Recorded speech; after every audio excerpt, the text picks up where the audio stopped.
Time is 12 o'clock. Here is the midday news. First, the top stories. Ogun residents stage walk to mark June 12, 1993 poll results annulment. Senate President warns that Nigeria's out-of-school children are a time bomb. Secretary State orders compulsory 3-week closure of schools for Ramadan. Kidnap suspect Evans says he could not recall the number of people he abducted. On the foreign scene, opposition supporters set for anti-corruption protests in Russia. And French president's new party about to sweep the parliamentary poll. Good afternoon, I am Chienye bringing you the details of the news shortly. Hundreds of people in Abeokuta, the Ogun State capital, have staged a walk to mark the 24th anniversary of the cancellation of the results of the June 12, 1993 polls, believed to have been won by late Basharu Moshood Kashimawo Abiola by the Babangida military regime. Today had already been declared a work-free day by the state government to enable residents of the state to participate in the events lined up to mark the day. In Abeokuta, Governor Ibikunle Amosun led the walk, tagged the Democracy Walk, through major streets. The governor was accompanied by his cabinet members, activists to the family home of the late politicians at Okeido in Bangura.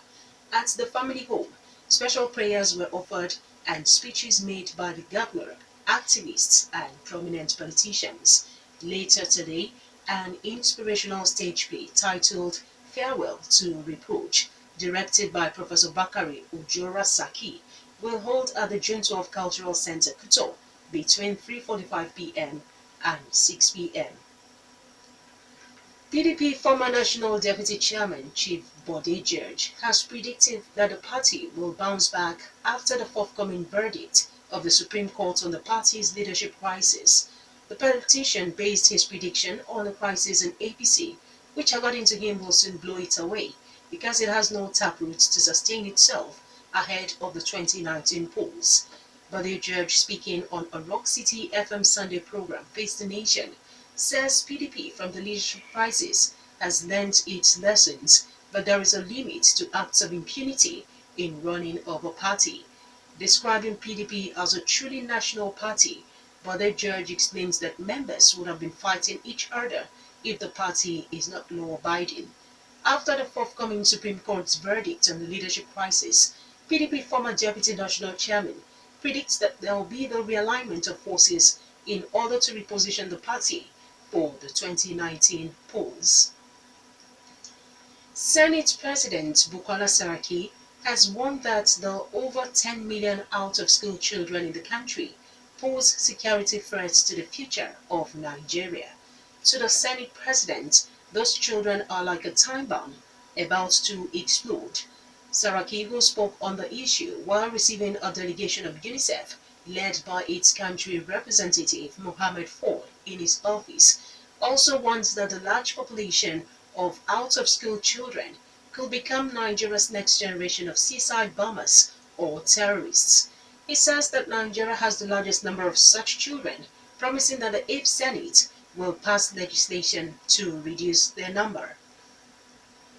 Governor Rotimi Akeredolu of Ondo State has promised not to collect salaries until the huge arrears of salaries of workers on the state government payroll and pensions are all cleared.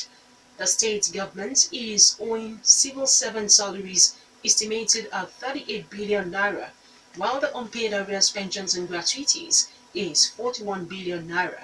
The governor gave the pledge at the 11th Synod of Church of Nigeria Anglican Communion, Akoko Diocese. Akeredolu, who was represented by the state government chaplain, Venerable Benjamin Babalola, says he feels their pains and sufferings over their unpaid salaries and entitlements. Primary and secondary schools in Sokoto State have embarked on a 3-week holiday to mark the ongoing Ramadan. The state government says the Ramadan holiday began last June 9 and ends on July 1.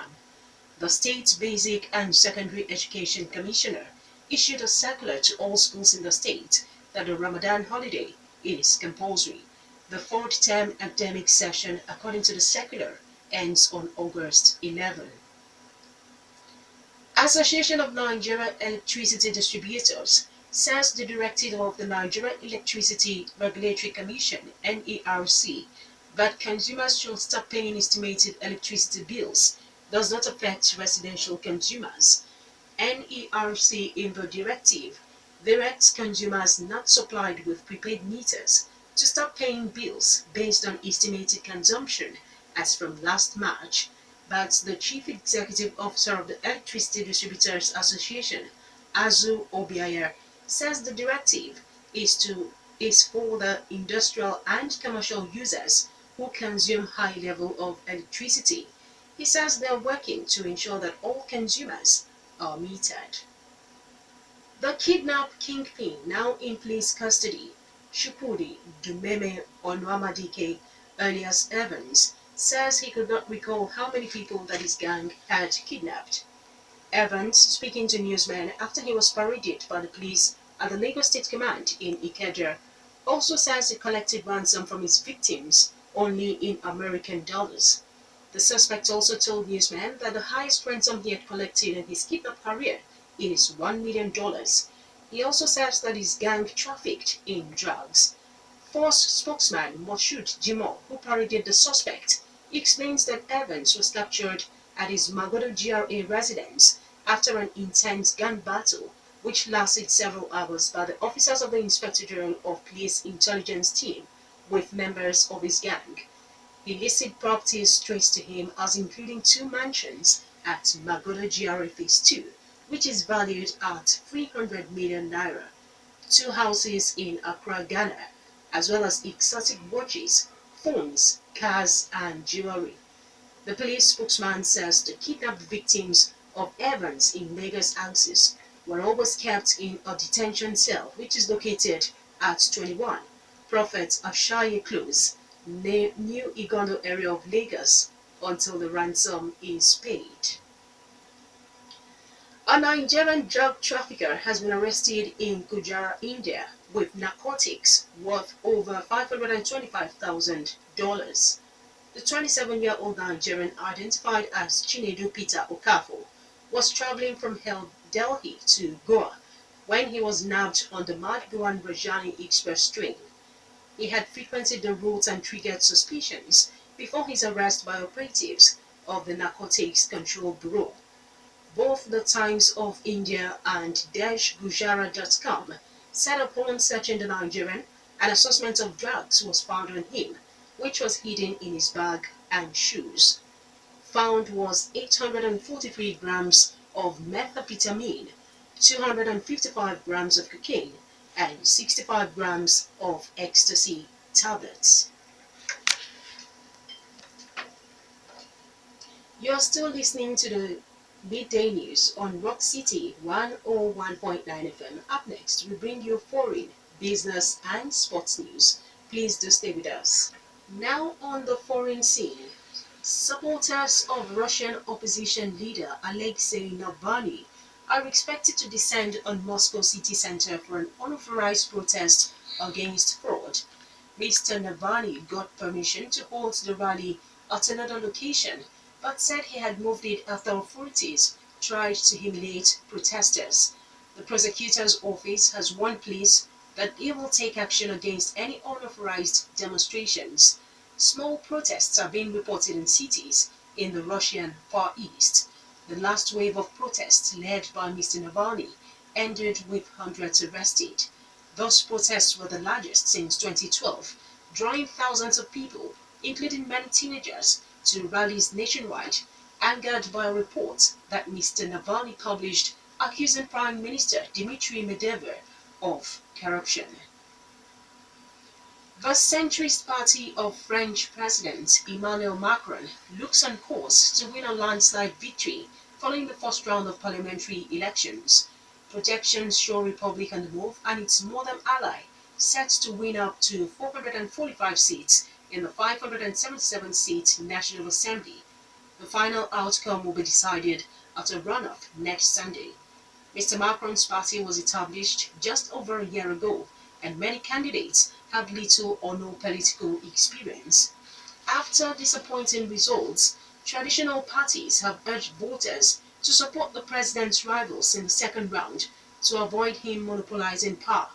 With all the ballots counted, Mr. Macron's Rem and Modem won 32.3% of the vote, while the center-right Republicans had 21.5%, while the far-right National Front had 13.2%, followed by the far-left France, unbowed on just over 11%.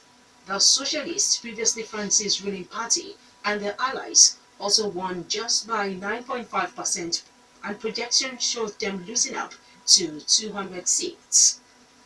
Next is the business news.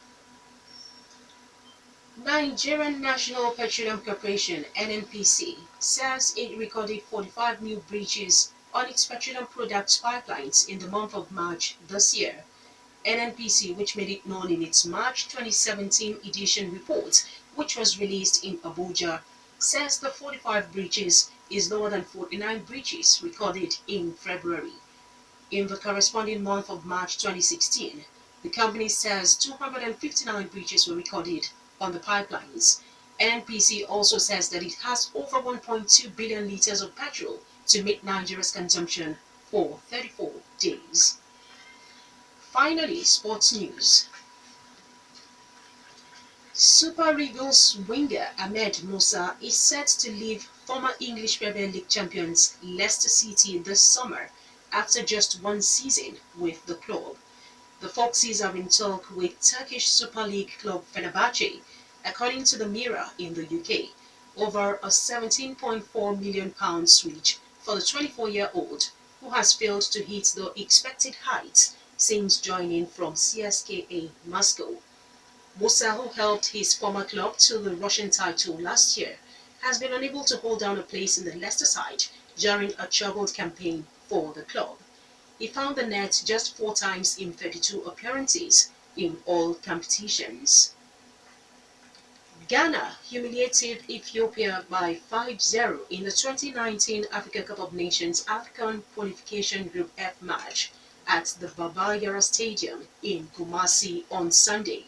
The emphatic win sees the Black Stars placed at the top of the group standings with 3 points, while Walia Ibex are rotted at the bottom of the table without a single point. The opening goal came 10 minutes into the match, and it was Asamoah Gyan who scored with a header to make it a 1-0 to Ghana, with Thomas Ayepong grabbing an assist. The momentum was with the Black Stars as they made it 2-0 through John Boye, whose efforts beat Ethiopia goalkeeper Abel Mamo hands down. It was nearly 3-0 just before the half-hour mark when Ayepong played a cross for Gyan, but the Black Stars were ruled offside as the hosts searched for more goals. That was the midday news, and just before we go, the major stories once again. Ogun residents staged work to mark June 12, 1993 poll results annulment. Senate President warned that Nigeria's out-of-school children are a time bomb. Sokoto State ordered compulsory 3-week closure of schools for Ramadan. Kidnapped suspect Evans said he could not recall the number of people he abducted. On the foreign scene, we also told you that opposition supporters set for the anti-corruption protests in Russia. And French president's new party about to sweep the parliamentary poll. For more stories and to listen to us live, please log on to our website www.rockcityfmradio.com/live. Thank you so much for listening. I am Chienye Egwuonwu. Happy June 12th. Happy holiday. Good afternoon.